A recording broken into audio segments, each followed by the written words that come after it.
Excellencies, distinguished delegates, ladies and gentlemen, it gives me great pleasure to address the Human Rights Council. Let me begin by congratulating Her Excellency Ambassador Nazet Shemin Khan of Fiji to her appointment as President of the Human Rights Council. Madam, I wish you every success in steering the Council. I would also like to commend the UN High Commissioner for Human Rights, Madame Michelle Bachelet, and her office for their dedication to advance the human rights standards. Let me assure you, Madam High Commissioner, that in Poland you have a strong ally and a dedicated partner. Excellencies, the times we are navigating through are challenging. The situation of human rights is not getting better. On the contrary, a lot needs to be done. The spread of COVID-19 and our attempts to contain the virus is the most pressing challenge to the international community. The pandemic has shown that no society or country, poor or rich, and no part of the world is immune to its negative impact and spillover effects. But the consequences of the pandemic are even more serious. First, COVID-19 has raised the issue of healthcare, public health and health security to the level of basic human rights. Second, we cannot allow for the pandemic to contribute to an even greater exclusions in the world, to a division between rich and poor. And last but not least, the fact that for more than a year now, most of the attention has been paid to combating COVID-19 does not mean that other problems have magically disappeared. Quite the opposite. The situation in many parts of the world keeps worsening as we speak. Today, I would like to concentrate on a few most urgent issues.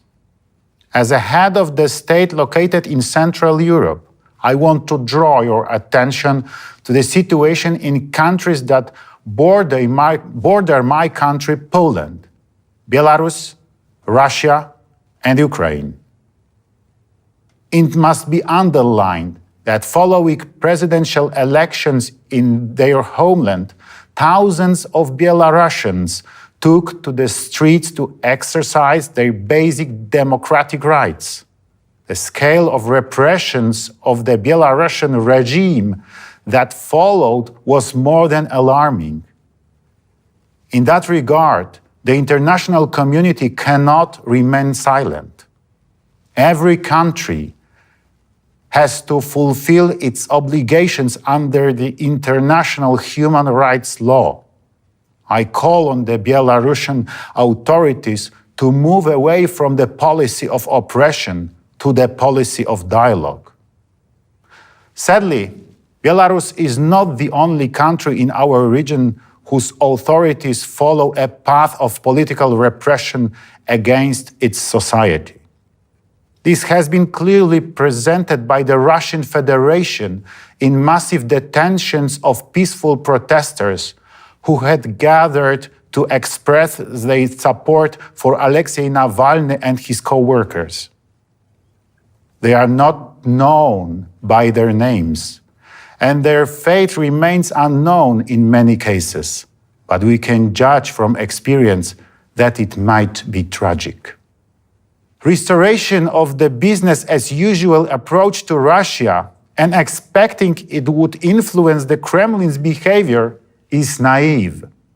It's not what proper dialogue means. Proper dialogue implies that certain standards have to be upheld. And in case of Russia, these standards are not improving. They are deteriorating.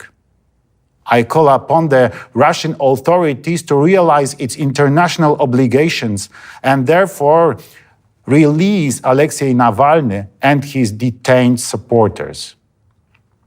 The international community should also continue paying close attention to the dire situation of human rights in the territories of Ukraine being under control of Russian occupation forces or Russia-backed separatists.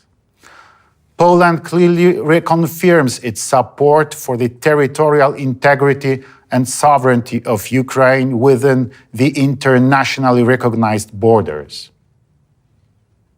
Esteemed colleagues, turning to the religious persecution, it has to be stressed that freedom of religion or belief is one of the basic human rights and needs to be protected worldwide.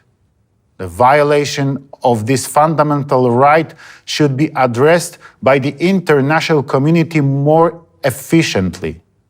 Poland has been particularly concerned by the increasing phenomenon of discrimination against and religious persecution of Christians and other religious minorities. As a result, on August 22, 2019, on Poland's initiative, the General Assembly adopted the resolution titled International Day commemorating the victims of acts of violence based on religion or belief. Poland also remains committed to protecting vulnerable groups, including children, older persons, and persons with disabilities. We must stand up for those who will not be able to stand up for themselves. We must strive for solidarity. Ladies and gentlemen, freedom of expression is the last issue I would like to highlight today. It being referred to as the first freedom, we must make sure that in the area of digital revolution, it remains so.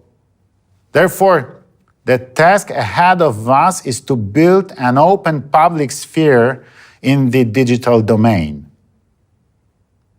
Excellencies, to conclude, I want to assure you that as a member of the Human Rights Council, Poland will continue the mission it started during the membership in the UN Security Council. We seek a world based on the force of law and not the law of force. And we will engage with all stakeholders who share our vision. Thank you.